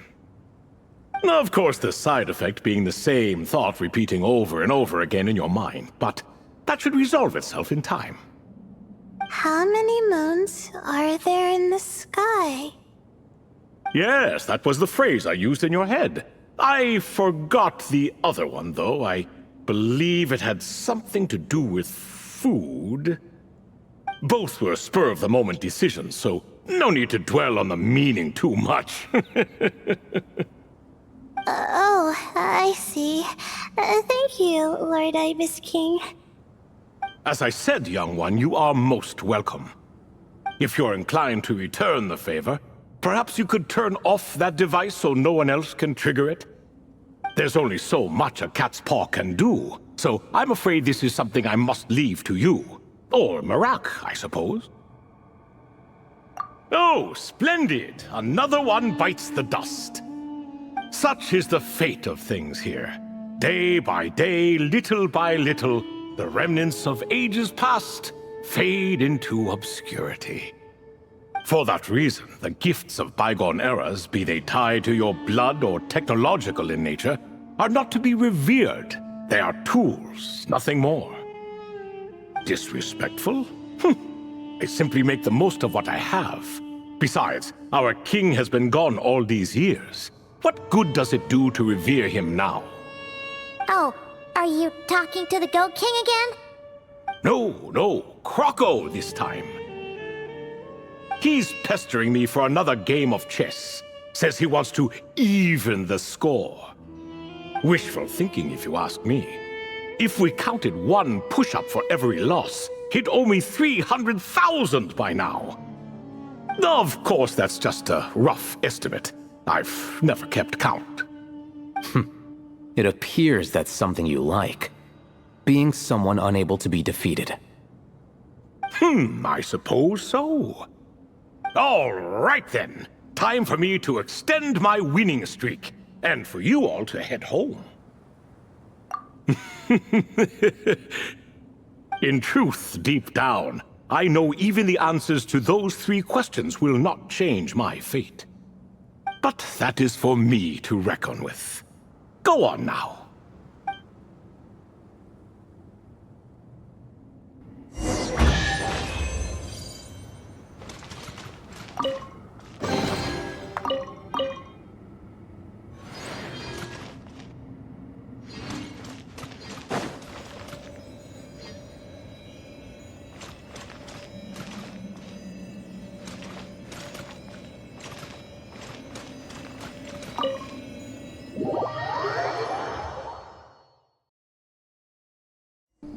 Excuse me, do you even know what time it is? I've harvested 3 crops of tomatoes while you've been gone. You're exaggerating, Professor. I'm making a point. There's a difference. Sincerest apologies for keeping you waiting, Professor Cyrus. See, that's what I call manners. Now, are any of you hurt? Nope. It went way smoother than we expected, actually. I presume the investigation is complete then. Come, tell me all about it.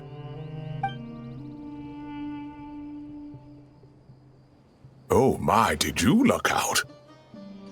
If you've read the work from the Vahumana Dashan, you would know that the Ibis King has, well, let's call it a mixed record. Perhaps he softened up a bit in his old age, and that's why he chose to help you. Or perhaps he just didn't have a good enough reason not to help us. See? Marak agrees. How do you even know that's what Marak meant? That could have just been a happy noise. In any case, there's a lot to be happy about. We figured out what happened to Layla and Jer, and there were some unexpected takeaways too. Yeah, I never expected to learn about my ancestry.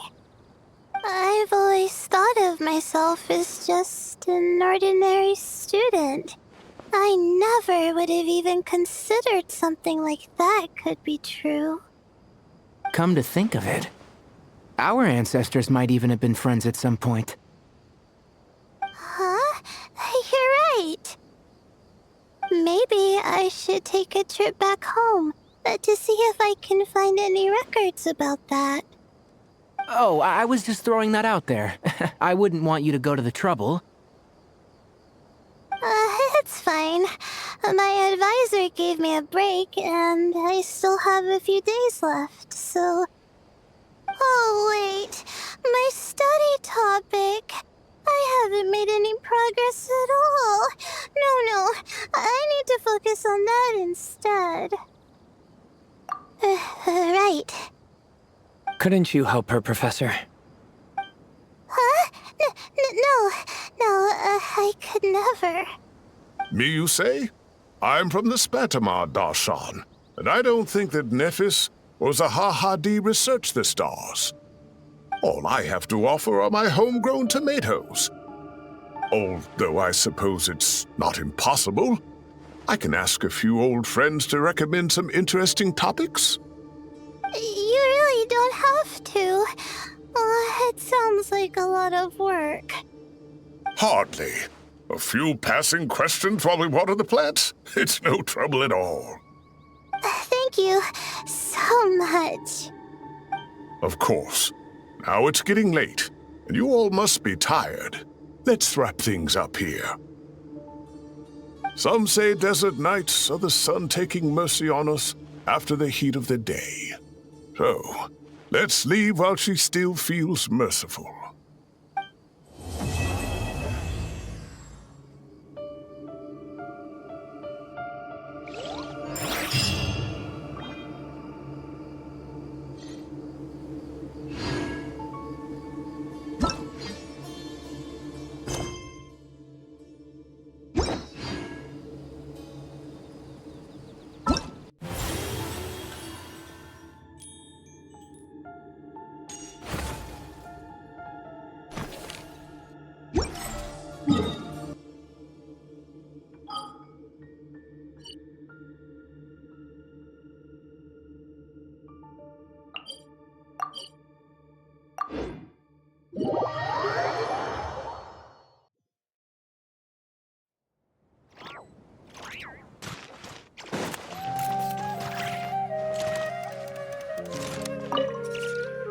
Have you decided on what to eat?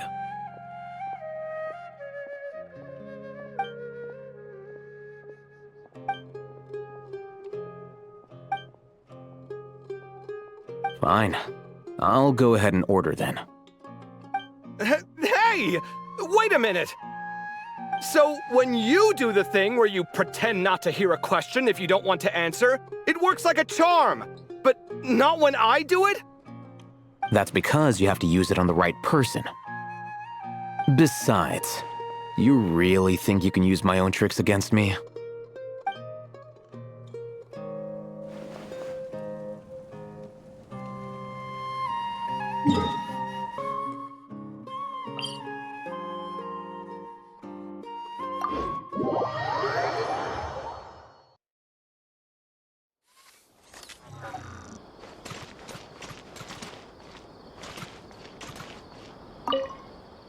Well, this is an unexpected reunion.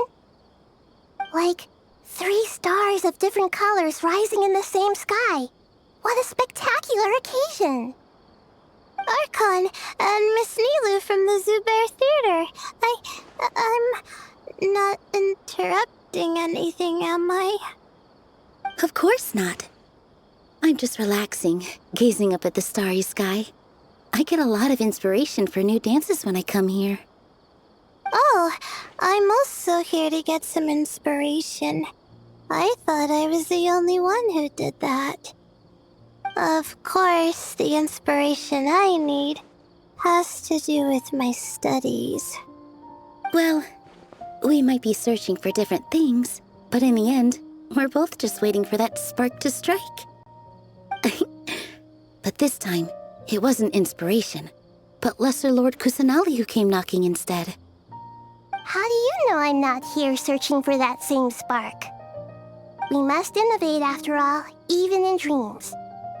Here, I brought some candied ajilenak nuts. May they bring us all sweet dreams.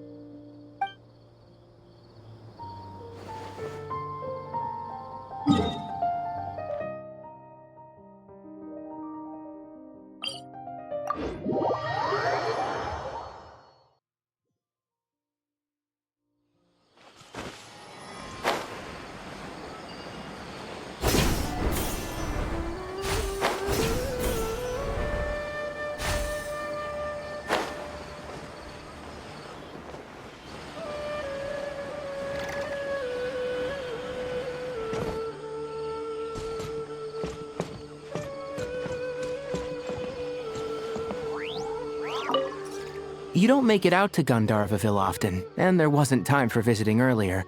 So why don't you stay a few more days? Sure. Got anything fun planned? Not really. We usually just go camping, do a little fishing, have a barbecue, things like that. Oh, and we invite the Traveler along too if he's in town. Nice! I love camping. And a barbecue is a must. Don't get too excited. You might not know this, but Tighnari doesn't use seasoning when he grills. Huh? No way. Don't listen to him, Sethos. I prefer a clean taste, but you can put on as much as you like. You could have at least played along. You've changed, Cyno. Man, it's a shame Hat Guy hasn't been around lately, or I'd invite him to join. He's the perfect buffer for your nonsense. I wouldn't mind him tagging along either. It's just a shame he doesn't play cards. Do you want to know why? Absolutely not. Seriously though, where did he go? Has anyone seen him around at all? I heard he's taking care of something in Notcry. Oh, well, I hope it all works out.